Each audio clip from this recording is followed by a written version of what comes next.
देवांश जी मथुरा से। महाराज जी राधे राधे। आपके चरणों में कोटि कोटि प्रणाम। श्री जी की अनन्य कृपा से ब्रज धाम में जन्म मिला। महाराज जी इन 18 सालों में धाम की ऐसी अपार महिमा पता ना होने के कारण किसी भी तरह का साधन नहीं बन पाया। प्रबल माया में फंसकर ये अधम बाहर पढ़ने चला गया, पर श्री जी की कृपा हुई। पिछले 8 महीने से आपका सत्संग सुन रहा हूँ, श्री जी की कृपा से नाम जप भी करता हूँ। महाराज जी कृपा करके इस मन पर शासन करें, ये सुबह ब्रह्म मुहूर्त में उठने ही नहीं देता, उससे नाम जप में पूरा नहीं हो पाता और नहीं, आपकी लगन कमजोर है बच्चा। नहीं, हमारा मन सोने नहीं देता। आप क्या बताओ क्या कर तुम्हारा मन उठने नहीं देता और हमारा मन सोने नहीं देता। अभ्यास योग युक्तेन चेतसा नान्यगामिना। जिसे शरीर बहुत क्लिष्ट रोग से युक्त है, तो जैसे डायलिसिस हुआ शाम तक, अब डायलिसिस के बाद जो हालत होती है वो ऐसी होती है जो अब कुछ शरीर में भारी भड़कन, कुछ खाने की इच्छा नहीं, 11-12 नींद ही नहीं। अब अगर थोड़ी आनी शुरू हुई तो हमारी 2 बजे से दिनचर्या, मतलब 1:30 बजे में जगना है। अब अगर हम सोते हैं तो फिर जग नहीं पाएंगे, तो रात चली गई। 1:30 बजे उठे, आसन में बैठे, पानी गर्म हुआ मिला और 2 बजे शौच स्नान के लिए बाथरूम, दिनचर्या किया। 2:45 बजे तो यहाँ आ जाते हैं। क्या हुआ? हमने नींद लेने का बहुत अभ्यास किया तो नाक नहीं खुल रही, और नींद पर बचपन से उस पर शासन हुआ तो वो हमसे कहती राधे राधे। अब उससे कोई परेशानी, थोड़ा तो शरीर है ना प्राकृतिक, पर अब ऐसी परेशानी नहीं होती कि सत्संग छूट गया, भजन छूट गया, अब तो हम विक्षिप्त, ऐसा नहीं होता। तो ऐसे ही आप अभ्यास कीजिए। आजकल तो सुविधा है, अलार्म अलार्म लगा लीजिए तो आपको जगा देगा, आप जग गए। आप दिनचर्या करिए, कुछ दिन बाद बिना अलार्म के जग जाएंगे। अपने लोगों की ऐसी दिनचर्या थी पूर्व में कि मतलब अगर आप घड़ी से देखो तो 5 मिनट का अंतर है तो हम नहीं कह सकते कि ऊपर नीचे, ठीक राइट टाइम अपने आप आंख खुलेगी अपने आप। अब बचपन से अभ्यास रहा है ना, ठीक 2 बजे हमारी दिनचर्या, ये आज की नहीं है, ये 20 वर्ष की है। जब मान लो सत्संग ये सब नहीं चलता था तो सुबह स्नान करके 2 बजे वृंदावन की परिक्रमा, सूर्योदय होते होते मंगला होकर फिर गुरु जी की सेवा में, ऐसा। तो हम अभ्यास कमजोर कर रहे हैं। अब किसी किसमें आशीर्वाद की जरूरत क्या, अभ्यास कीजिए। आप शाम के जब रात्रि में सोए ना, भगवत चिंतन करते हुए, और आप टाइम अपने माइंड पे स्थापित कीजिए, मुझे 4 बजे जगना ही है, तो 4 बजे आपकी घंटी बज जाएगी दिमाग की। फिर आप करवट लेके सो जाए, वो आपकी बात अलग है। अगर आप सच्चे सच्चा संकल्प करेंगे तो आप देखना जग जाएंगे, क्योंकि अंदर ही भगवान बैठे हुए हैं। चेतना है, अच्छा 4 बजे, और आप 1 साल अभ्यास कर लीजिए 4 बजे, फिर इसके बाद आपको 4 बजे के बाद नींद ही नहीं आएगी, आपको नींद खुल जाएगी। अभ्यास योग युक्तेन, ये नींद है, भोजन है। अब जैसे भोजन है, रोज आप आधा कवल बढ़ाते चले जाइए, धीरे धीरे डाइट बहुत अच्छी बढ़ती चली जाएगी, और आप घटाते जाइए तो 1 रोटी 2 रोटी में आपका काम चलने लगेगा। 2 रोटी दाल, थोड़ा सा संयम नियम से चलो, बहुत अल्प आहार करने लगोगे, स्वस्थ शरीर रहेगा। और आप आहार बढ़ाते चलो तो ऐसे लोग भी देखें कि ज्यादा शरीर में वजन नहीं है पर उतना भोजन उठा जाते हैं। हाँ, रोटी ऐसे ही इतनी, मतलब गिन के नहीं, बीता से ना, हमने देखा है मतलब वैसे। और कोई ऐसी खास शरीर में बल कि भाई बहुत कुंतलों उठा लेते हैं, ऐसा नहीं। अभ्यास, तो भोजन का अभ्यास, भोग का अभ्यास, नींद का अभ्यास। गलत कर लिया तो गलत, अच्छा कर लिया तो अच्छा। अब जैसे संयम, ब्रह्मचर्य, वर्षों, स्वप्न दोष भी नहीं होगा। आपने आदत बिगाड़ ली तो अब ना करो तो भी आपका ब्रह्मचर्य नहीं रहेगा। अभ्यास, हम गलत अभ्यास कर रहे हैं तो हम परिणाम में दुखी होंगे, परिणाम में हम नीचे गिरेंगे। अच्छी अभ्यास करें। उचित नींद, अब जैसे बालक को 6 घंटा आपको सोना ही है, 24 घंटे में 6 घंटे आपकी नींद के लिए पर्याप्त है। साधक के लिए 4 घंटे, बहुत शिथिल तो 5 घंटे, अच्छे साधक के लिए 3 घंटे। 3 घंटे में 24 घंटे की खुराक बिल्कुल फिट हो जाएगी इंद्रियों में। अब जो 12-12 घंटे सोते हैं उनको क्या बताएं। अब कुछ ऐसे कि खाए पिए सोए, अगर दिन भर ना बोलो तो सोते ही रहे। अभ्यास है, आप सोने का अभ्यास कर लो तो उसका अभ्यास हो जाएगा। अभ्यास है बच्चा, अभ्यास ठीक कर लो तो आपकी दिनचर्या ठीक हो जाएगी। ऐसा महाराज जी इसी विषय को और एक तो प्रश्न आते हैं कि जो रात को लेट नौकरी से आते हैं, फिर महाराज जी वो सुबह थोड़ा सा लेट उठ सकते हैं महाराज जी? कै बजे तक रात में? जैसे रात को 11-12 बज गए नौकरी से और खाने पीने में, फिर सुबह लाशड़ी में 2 बजे तक ड्यूटी रहने के बाद अच्छा और मैं 12 बजे से 2 बजे रात को नाइट शिफ्ट हो गई तो महाराज जी हाँ इनके लिए तो अलग विधान हो गया महाराज जी, ये हाँ मतलब ब्रह्म मुहूर्त में उठे बच्चे। हाँ अब जैसे रात्रि में ड्यूटी करते हो तो 6 घंटे तो सोना ही पड़ेगा, क्योंकि शरीर जो श्रम युक्त है। तो अब उसको फिर दिन में तो छुट्टी होती होगी, मतलब उसको समय तो ऐसा थोड़ी होता हो कि साधारण दिनचर्या वाली ड्यूटी में फिर जाना, ऐसा तो नहीं होता होगा।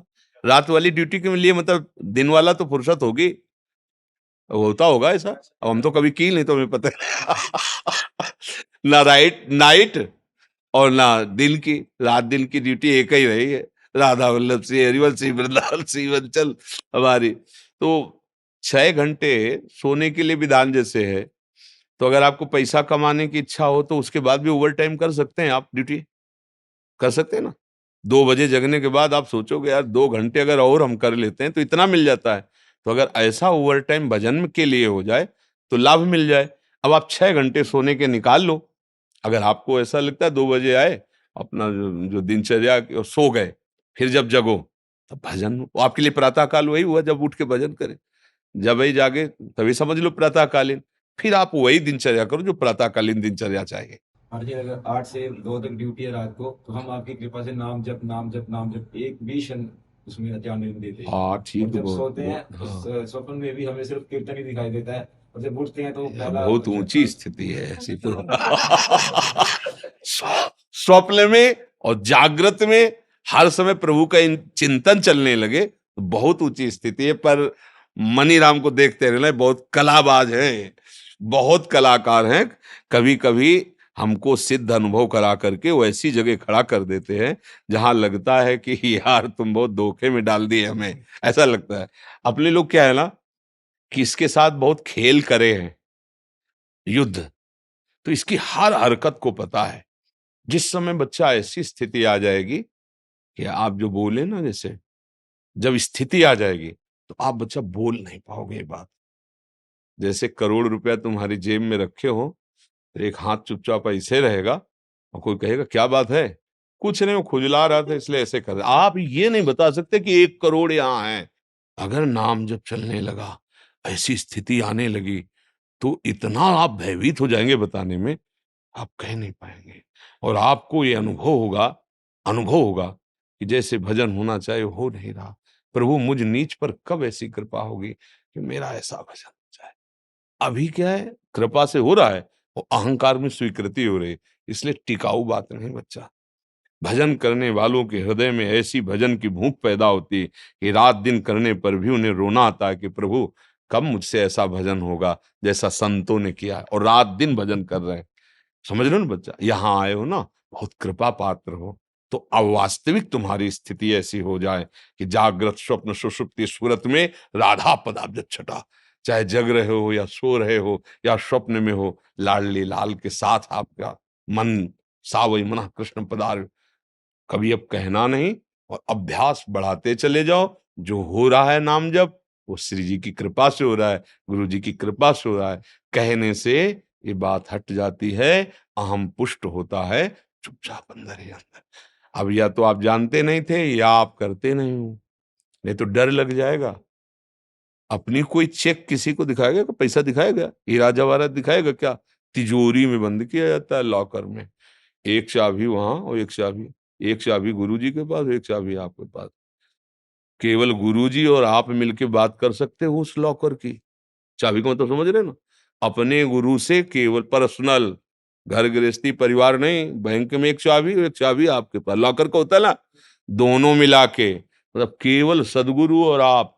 फिर अपने अनुभव, फिर वो आपको कभी व्यक्त करेंगे तो फिर वो अंतर ध्यान हो जाएंगे, साधन में बाधा पड़ जाएगी। बहुत कृपा पात्र हो, चल रहे हो, आगे और बढ़ो, पर गुप्त रखो अंदर की बात। और 6 घंटे विश्राम सोने के करके फिर पाठ भजन जो भी जैसी दिनचर्या हो घर गृहस्थी की, वो भी भजन है। जैसे अपने लोग कभी कभी कड़वी बोल देते हैं ना, खिलाफत की बात। ये थोड़ा एक आता है सुदर्शन चूर्ण, सुदर्शन चूर्ण है, बहुत कड़वा होता है, पर वो बुखार को जड़ से नष्ट करता है। तो अब सचिव वैद गुरु तीन जो, प्री बोले भयास, राज धर्म तन तीन कर होई बेगही नाश। अगर सदगुरु मुझ पर ही बातें करने लगे तो बिगड़ जाएगा मामला। वैद्य अगर मरीज के अधीन हो गया तो कभी नहीं ठीक होगा। राजा को अगर मंत्री मुंह छुपरे मिल गए सलाह देने वाले तो राज्य नष्ट हो जाता है। इसलिए जैसे अपने लोग हैं ना, तो आप हमारे मित्र हैं, आप हमारे बच्चे हैं, आप हमारी आत्मा हैं। जैसे भी भाव से, व्यवहारिक भाव से भी, परमार्थिक भाव से आपको वास्तविक मार्ग मिल जाए, आप वास्तविक सुख में पहुंचे। इसलिए हो सकता है कि कभी आपके प्रतिकूल कठोर वचन, ए नाटक कर रहे हो, आप सच्चे चल रहे हो, आप सोचोगे मैं तो जप रहा हूं, फिर महाराज जी डांट क्यों रहे हैं? नाटक। जो आपका अहम जाल बिछाना चाहता है, खत्म कर। है कुछ नहीं, मैं बड़ा भजनानंदी, चुप बैठ, खत्म। अब वो सुरक्षित हो गया, जो था माल वो पूरा सुरक्षित हो गया, कोई नहीं लूट सकता। तब अगर आप प्रतिकूल सोच गए, मतलब यार बाबा से हमने प्रार्थना की, बाबा ने हमें दबका दिया, भजन तो करते ही हो कुछ, दूसरे को तो माला पहना देंगे, जो मैं भजन करता हूं मुझको दबका दिया। ये तभी कहा दुर्गमो, संतों का समागम बड़ा दुर्गम है। जब देखा जाता है ना, जैसे मान लो एक आदमी बिल्कुल गंदे आचरण करता है और उसने कहा कि आज से मैं गंदा आचरण छोड़ता हूं, बस ये है कि हम 10 मिनट नाम जपेंगे राधा राधा, शाबाश, बारे बहादुर, हम्म, चिंता मत कर, हमारा साथ है। 10 मिनट जब, अब आप 6 घंटा जप रहे हैं, अच्छे आचरण कर रहे हैं, अब आपसे हम नजर टेढ़ी करके बात करेंगे तो आपको लगेगा यार वो शराब भी पीता था, मांस भी खाता, आज बात करो, 10 मिनट की शाबाश बोल दी, और 6 घंटे जब करते फिर भी हमारे, क्योंकि अभी 24 घंटे पूरे कराने हैं आपसे, फिर पूरा जीवन आपका भगवत स्वरूप बनाना है।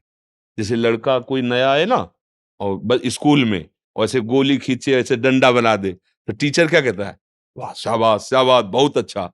और अगर साल भर उतने ही करता रहे तो छड़ी लेके वही गोली डंडा वही, आगे बढ़, का खा गा घा अंगा, अभी तो ज्ञा तक पहुंचला है।